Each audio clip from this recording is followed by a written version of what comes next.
चलिए इसके बाद में हमारे अभिप्रेरणा में जो सिद्धांत है वो दो सिद्धांत हो चुके हैं। पहला हमने उद्दीपक अनुक्रिया, दूसरा हमने पढ़ा आवश्यकता अनुक्रम सिद्धांत। अब हम पढ़ते हैं तीसरा जो हमारा जो सिद्धांत है वो तीसरा हम बात करते हैं चालक की न्यूनता का सिद्धांत। चालक की न्यूनता का सिद्धांत, और ये सिद्धांत है CL हल, इनका पूरा नाम है क्लार्क लोरेंस, 1915 में दिया गया है। ये भी अमेरिकी मनोवैज्ञानिक है, अमेरिका, और व्यवहारवादी मनोवैज्ञानिक है। जैसे हम पहले भी बात कर चुके हैं, थॉर्नडाइक है वो व्यवहारवादी मनोवैज्ञानिक है, इसी प्रकार क्लार्क लोरेंस हल भी व्यवहारवादी मनोवैज्ञानिक है। देखिए पिछला जो हमने देखा था, पहला सिद्धांत हमने देखा था उद्दीपक अनुक्रिया सिद्धांत। उद्दीपक अनुक्रिया सिद्धांत एक बार फिर से इसके ऊपर लौट के आते हैं। उद्दीपक क्या होता है? उद्दीपक वह तत्व होता है जो प्राणी को क्रिया करने के लिए प्रेरित करता है, वह तत्व उद्दीपक कहलाता है। उद्दीपक का मतलब अर्थ मैं कई बार बता चुका हूं, इसको अच्छे से ध्यान से समझ लीजिए। उद्दीपक वह तत्व है जो प्राणी को क्रिया करने के लिए प्रेरित करता है। और हमारा मोटिवेशन जो है अभिप्रेरणा है। अभिप्रेरणा का उद्देश्य भी क्या है कि प्राणी क्रियाशील होना चाहिए, प्राणी कार्य करना चाहिए, यानी प्राणी को क्रिया करने के लिए प्रेरित करना ही अभिप्रेरणा का उद्देश्य होता है। तो उद्दीपक क्या हो गया? एक प्रकार से अभिप्रेरणा होगी। और उसके बाद में अनुक्रिया क्या होगी? प्राणी द्वारा जो क्रिया की जाएगी वो क्या होगी? अनुक्रिया होगी। अब देखिए क्लार्क लोरेंस हल जो है वो व्यवहारवादी मनोवैज्ञानिक है, और व्यवहारवादी मनोवैज्ञानिक है वो स्किनर और थॉर्नडाइक के सिद्धांतों के ऊपर आगे बढ़ते हैं। तो इन्होंने अपने सिद्धांत में कुछ भी नया नहीं किया, सिर्फ इन्होंने क्या किया कि उद्दीपक होता है, उद्दीपक के बाद में अनुक्रिया होती है। इस उद्दीपक के साथ साथ इन्होंने आवश्यकता शब्द को जोड़ दिया, आवश्यकता शब्द को जोड़ दिया। यानी क्लार्क लोरेंस ने थॉर्नडाइक के सिद्धांत में आवश्यकता शब्द को जोड़कर अपने सिद्धांत का प्रतिपादन कर दिया। हम बात करते हैं कि एक प्राणी है, एक कुत्ता अथवा एक बिल्ली है, ठीक है, उसको उद्दीपक के रूप में हम जो है उसको भोजन उसके सामने रखते हैं। भोजन जो है, भोजन क्या हो गया? उद्दीपक हो गया। और भोजन प्राप्त करने के लिए कुत्ते या बिल्ली द्वारा जो क्रिया की जाएगी वो क्या कहलाएगी? अनुक्रिया कहलाएगी। लेकिन अगर हम मान सकते हैं कि यदि वो कुत्ता या बिल्ली भोजन पहले कर चुका है तो क्या वो भोजन को देखकर प्रेरित होगा? नहीं, बिल्कुल नहीं होगा। यदि उसका पेट भरा हुआ है, भोजन पहले कर चुका है, तो निश्चित रूप से वो भोजन को देखकर प्रेरित नहीं होगा। यहाँ पे उद्दीपक है और उद्दीपक के बाद में अनुक्रिया है, लेकिन फिर भी प्राणी क्रियाशील नहीं होता है, क्रिया नहीं करता है।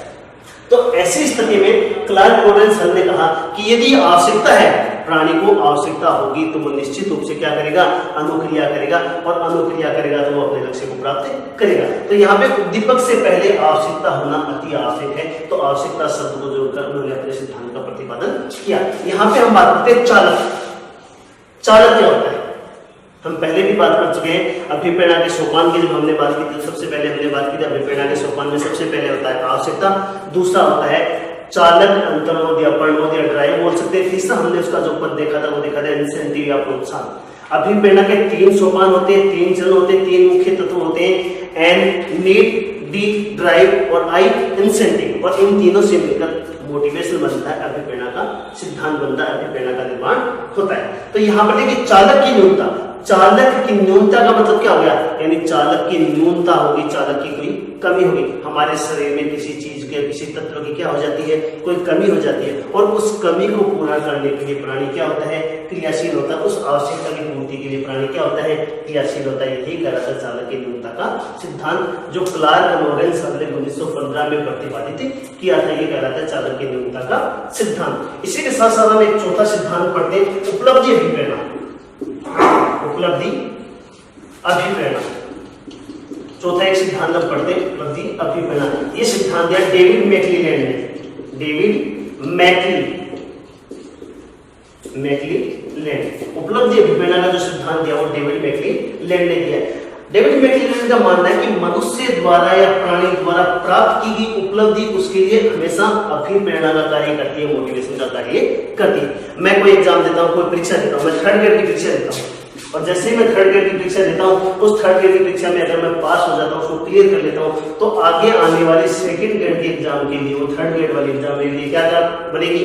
अभिप्रेरणा का कार्य करेगी। मैं सोचूंगा मैं 3rd ग्रेड की परीक्षा पास कर लिए, तो निश्चित रूप से मैं 2nd ग्रेड की परीक्षा पास कर सकता हूँ। तो व्यक्ति द्वारा या प्राणी द्वारा जो भी उपलब्धि प्राप्त की जाती है वो उसके लिए निश्चित रूप से किसका काम करेगी, अभिप्रेरणा का कार्य करती है। एक जीव जंतु के रूप में या एक कुत्ते या बिल्ली के रूप में उसका एग्जाम्पल हम ले सकते हैं। एक कुत्ता होता है, एक बिल्ली होता है, बड़ी मेहनत करके एक दिन एक कहीं से एक रोटी प्राप्त कर लेता है, अपना भोजन प्राप्त कर लेता है। ये प्राप्त भोजन अगले दिन के लिए किसका कार्य करेगी, अभिप्रेरणा का कार्य करेगी, मोटिवेशन का कार्य करेगी। अगले दिन उसी प्रकार से वो जो है अपना चीजें प्राप्त करने के लिए आ जाता है। जैसे हम एग्जाम्पल की बात करते हैं, अपनी छत के ऊपर हमने एक दिन कोई मोर आता है, उस मोर को हम थोड़े से दाने डाल देते हैं, अनाज डाल देते हैं।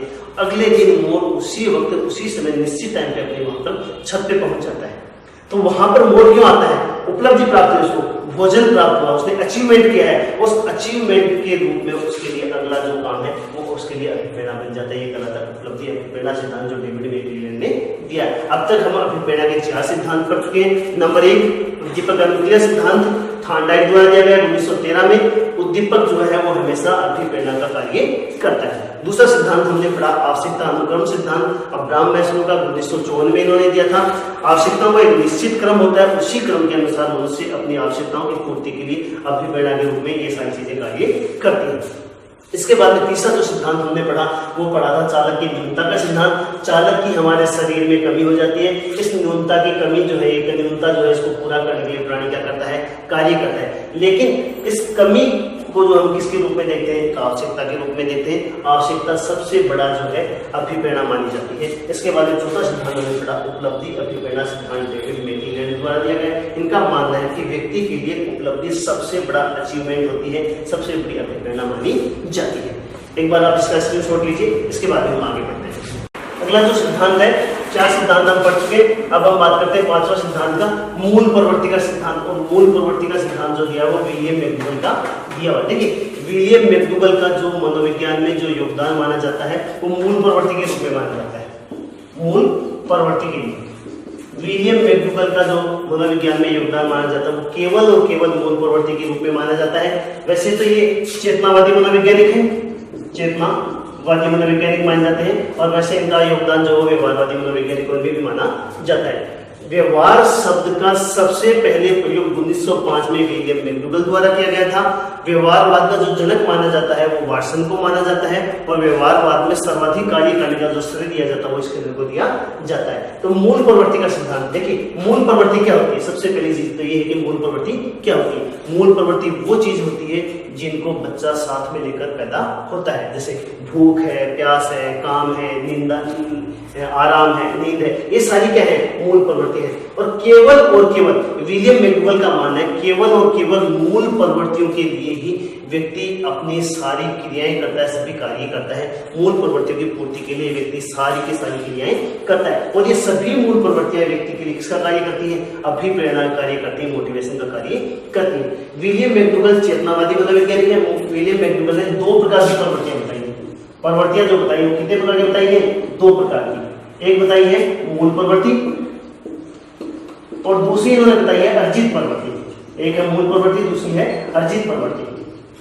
तो विलियम मैकडूगल का जो योगदान माना जाता है मनोविज्ञान के संदर्भ में मूल प्रवृत्ति के रूप में माना जाता है। और विलियम मैकडूगल ने 14 प्रकार की मूल प्रवृत्तियां बताई। जैसे मैंने आपको बोर्ड में लिख के बताया कि विलियम मैकडूगल ने 14 प्रकार की मूल प्रवृत्तियां बताई हैं, और सभी प्रकार की मूल प्रवृत्तियों का एक संवेग होता है। प्रत्येक मूल प्रवृत्ति का एक क्या होगा, संवेग होगा। देखिए सिगमंड फ्राइड की अगर हम बात करते हैं तो सिगमंड फ्राइड के अनुसार मूल प्रवृत्ति और संवेग का सीधा जो संबंध होता है वो कहां से होता है, अचेतन मन से होता है। मूल प्रवृत्ति का जो सीधा संबंध होता है वो कहां से होता है, अचेतन मन से होता है। लेकिन विलियम मैकडूगल ने 14 प्रकार की मूल प्रवृत्ति और प्रत्येक मूल प्रवृत्ति का एक क्या होता है, संवेग होता है। देखिए पहली मूल प्रवृत्ति उन्होंने बताई है प्लायन। और प्लायन व्यक्ति क्यों करता है, जब उसको भय लगता है, जब उसको डर लगता है। यानी मूल प्रवृत्ति और प्रत्येक मूल प्रवृत्ति का एक संवेग। परीक्षा में सीधा प्रश्न पूछा जाता है कि प्लायन नामक मूल प्रवृत्ति का संवेग क्या होगा, या फिर भय नामक संवेग की मूल प्रवृत्ति क्या होगी। तो सबसे पहले हम बात करते हैं प्लायन, और प्लायन का जो संवेग है वो क्या होगा, डर अथवा भय। दूसरा हम बात करते हैं युयुत्सा। युयुत्सा क्या होता है, युद्ध की प्रवृत्ति। युद्ध की प्रवृत्ति, युयुत्सा का मतलब होता है युद्ध की प्रवृत्ति, और इसका संवेग क्या होगा, यानी युद्ध की प्रवृत्ति जब व्यक्ति में आती है तो क्यों आती है, वो किस संवेग के कारण आती है, क्रोध के कारण आती है। तो इसका संवेग क्या होगा, क्रोध होगा। तीसरा है निवृत्ति, नापसंद, किसी व्यक्ति को किसी चीज को हम नापसंद करते हैं, वो हमें अच्छी नहीं लगती, इसका जो संवेग होता है वो क्या होता है, घृणा होता है। इसके बाद में हम बात करते हैं चौथी मूल प्रवृत्ति संतान कामना, और संतान कामना का जो संवेग है वो है वात्सल्य। इसके बाद में शरणागति, शरण में जाना, और किसी के शरण में जाते हैं तो उसके लिए संवेग क्या होता है, दया या करुणा। इसके बाद में छठा हम बात करते हैं जिज्ञासा या जिज्ञासा की प्रवृत्ति, और जिज्ञासा की प्रवृत्ति कब होती है, जब हमें कोई आश्चर्य होता है, किसी भी चीज को देखकर या किसी भी चीज के बारे में सुनकर हम क्या करते हैं, आश्चर्य करते हैं। इसका मतलब क्या है कि हम उस चीज के बारे में जानना चाहते हैं, उस चीज के बारे में ज्ञान प्राप्त करना चाहते हैं। तो जिज्ञासा की जो प्रवृत्ति है, मूल प्रवृत्ति है, इसका संवेग क्या होगा, आश्चर्य होगा। इसके बाद में हम बात करते हैं काम प्रवृत्ति। काम प्रवृत्ति की परीक्षा में सबसे ज्यादा पूछा जाने वाला प्रश्न है काम प्रवृत्ति, और काम प्रवृत्ति के ऊपर जो सबसे ज्यादा योगदान माना जाता है वो सिगमंड फ्रायड का माना जाता है। सिगमंड फ्रायड का जो सिद्धांत है वो मनोविश्लेषणवादी सिद्धांत है। सिगमंड फ्रायड ने नवजात शिशु से लेकर 18 वर्ष तक के बच्चे में निरंतर 18 वर्ष तक के बच्चे में निरंतर काम प्रवृत्ति और कामुकता का बताया। बच्चा जैसे ही पैदा होता है, पैदा होने के तुरंत बाद में उसके अंदर काम प्रवृत्ति पैदा हो जाती है। केवल एक सिगमंड फ्रायड मानते हैं। तो काम प्रवृत्ति, ठीक है, काम प्रवृत्ति और कामुकता बिल्कुल एक जैसे हो जाते हैं, मिक्स हो जाते हैं। हम यहाँ पे इसको मिक्स नहीं करेंगे। काम प्रवृत्ति का जो संवेग होगा वो क्या होगा, कामुकता। इसके बाद में दैन्यता, दैन्यता मतलब होता है दीनता, दीनता यानी गरीब कमजोर, इसका जो संवेग होता है वो होता है आत्महीनता।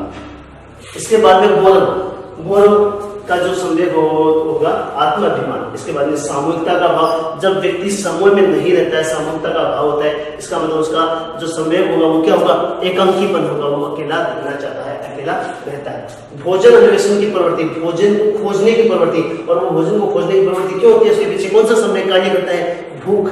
जब व्यक्ति को भूख लगती है तब वो भोजन की खोज करता है। इसके बाद में हम बात करते हैं संग्रह की प्रवृत्ति, और इसका जो संवेग होगा वो स्वामित्व होगा। इसके बाद में रचनात्मकता की प्रवृत्ति, कृतिभाव और हास्य की प्रवृत्ति, आमोद। इस प्रकार 14 मूल प्रवृत्तियां और 14 संवेग। ये अभिप्रेरणा का 5वां सिद्धांत हमने पढ़ा, मूल प्रवृत्ति का सिद्धांत विलियम मैकडूगल द्वारा।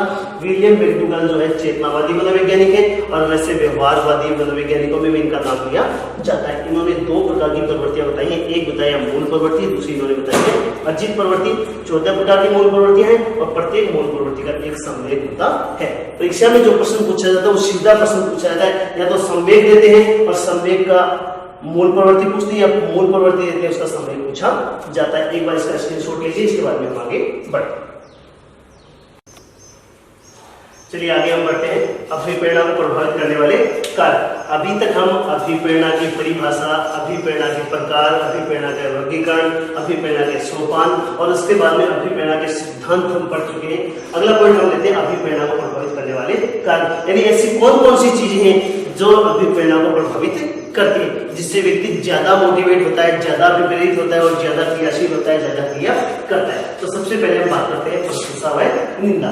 यानी जब भी हम कक्षा में किसी भी बच्चे की प्रशंसा करते हैं अथवा निंदा करते हैं, कक्षा में जो है किसी बच्चे की प्रशंसा करते हैं कि बच्चा बहुत अच्छा है, बहुत ज्यादा इंटेलिजेंट है, इसके पीछे हम उसको क्या करना चाहते हैं, मोटिवेट करना चाहते हैं, अभिप्रेरित करना चाहते हैं, उसको ज्यादा क्रियाशील बनाना चाहते हैं। कभी कभी जो है प्रशंसा के साथ साथ निंदा करना भी मोटिवेशन का कार्य करता है। कई बार कोई बच्चा है कक्षा में पढ़ाई नहीं करता, अपना होमवर्क नहीं करता, ऐसी स्थिति हम उस बच्चे की निंदा कर देते हैं, दूसरे बच्चे के साथ तुलना कर देते हैं, ये बच्चा कितना अच्छा है तो कितना गंदा है, तो कितना कमजोर है तो कितना अच्छा है। इस प्रकार से किसी बच्चे की निंदा कर देते हैं, और उस निंदा को अभिप्रेरणा के रूप में प्रयोग करता है। तो प्रशंसा व निंदा दोनों ही अभिप्रेरणा के रूप में कार्य करते हैं। उसके बाद में हम बात करते हैं पुरस्कार व दंड। किसी भी व्यक्ति को, किसी भी बच्चे को पुरस्कार दिया जाता है तो निश्चित रूप से वो मोटिवेट होता है, लेकिन कभी कभी दंड देकर भी उसको मोटिवेट करना पड़ता है। किसी व्यक्ति को जो है, बच्चे को या व्यक्ति को, किसी प्राणी को दंड देते हैं तब भी वो क्रियाशील बनता है, क्रियाशील उसको बनाया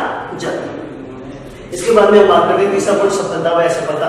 सफलता तो निश्चित रूप से हमेसा ही मोटिवेशन का कार्य करती है, लेकिन कई बार असफलता भी व्यक्ति के लिए मोटिवेशन का कार्य करती है। जैसे हमारे मेरे साथ वाला जो स्टूडेंट है वो सफल हो जाता है, मैं असफल रहता हूँ, तो इस बार मैं सोचता हूँ कि मुझे इस बार निश्चित रूप से सफलता प्राप्त करनी है, उसके बराबर जाना है, तो असफलता भी कभी कभी जो है मोटिवेशन का कार्य करती है। इसके बाद में हम बात करते हैं नवीनता। देखिए चीजों के अंदर कक्षा के अंदर जब बच्चों को हम पढ़ाते हैं, सिखाते हैं, अध्ययन करवाते हैं, तब एक ही चीज को बार बार रिपीट करते हैं। पहली बार जब चीज पढ़ाते हैं तो बच्चा बहुत रुचि के साथ पढ़ता है, बहुत मन लगा के पढ़ता है, सीखने की कोशिश करता है, लेकिन बार बार उसी चीज को हम रिपीट करते रहते हैं तो निश्चित रूप से बच्चा जो है मोटिवेट होना बंद कर देता है, क्लास छोड़ना स्टार्ट कर देता है, उसमें रुचि लेना बंद कर देता है। तो जरूरी है कि हमेशा प्रत्येक चीज के अंदर नवीनता होनी चाहिए। यदि नवीनता है तभी बच्चा जो है मोटिवेट होता है, तभी वो क्रियाशील होता है। इसके बाद में रुचि, देखिए अभिप्रेरणा में रुचि का बड़ा योगदान माना जाता है। जिस विषय में या जिस क्षेत्र में रुचि होती है उसका नाम सुनते ही हम मोटिवेट हो जाते हैं, उस कार्य को करने के लिए तैयार हो जाते हैं। लेकिन जिस क्षेत्र में रुचि नहीं है उस कार्य को हम बिल्कुल नहीं करना चाहते। जैसे फुटबॉल खेलने में मेरी रुचि नहीं है तो फुटबॉल के लिए मुझे कोई कितना भी कहे मैं फुटबॉल नहीं खेलना चाहता हूँ। लेकिन अगर मेरी क्रिकेट खेलने में रुचि है और मुझे क्रिकेट का नाम दे क्रिकेट, तो तुरंत मैं क्रिकेट खेलने के लिए तैयार होता हूँ। अगर मेरी रुचि का कोई विषय होता है तो उस विषय के लिए मैं तुरंत तैयार होता हूँ। ये मेरी मोटिवेशन का वातावरण। देखिए जब भी हम किसी चीज की हम बात करते हैं वातावरण अथवा पर्यावरण, इसके लिए हम पर्यावरण शब्द का भी प्रयोग कर सकते हैं। वातावरण एक ऐसा फैक्टर है, एक ऐसा तत्व है जो प्रत्येक स्थिति को प्रभावित करता है, चाहे वो बाल विकास हो, चाहे वो अधिगम हो, चाहे वो अभिप्रेरणा हो, चाहे वो समायोजन हो। वातावरण सभी को प्रभावित करता है। और वातावरण अगर वातावरण होता है तो सभी विद्यार्थियों को जो है प्रभावित करता है, जिससे वो क्रियाशील बनते हैं, आगे बढ़ते हैं। अगला जो हम बात करते हैं आवश्यकता का ज्ञान। यदि आवश्यकता का ज्ञान हमें होता है, कौन सी चीज हमारे लिए आवश्यक है, कौन सी चीज हमारे लिए आवश्यक नहीं है। मैं क्लास में पढ़ता हूँ, 8वीं क्लास में पढ़ रहा हूँ, ठीक है, और मेरे लिए गणित की आवश्यकता नहीं है तो गणित जैसे ही क्लास स्टार्ट होती है मैं क्लास छोड़ के बाहर चला जाता हूँ। क्यों?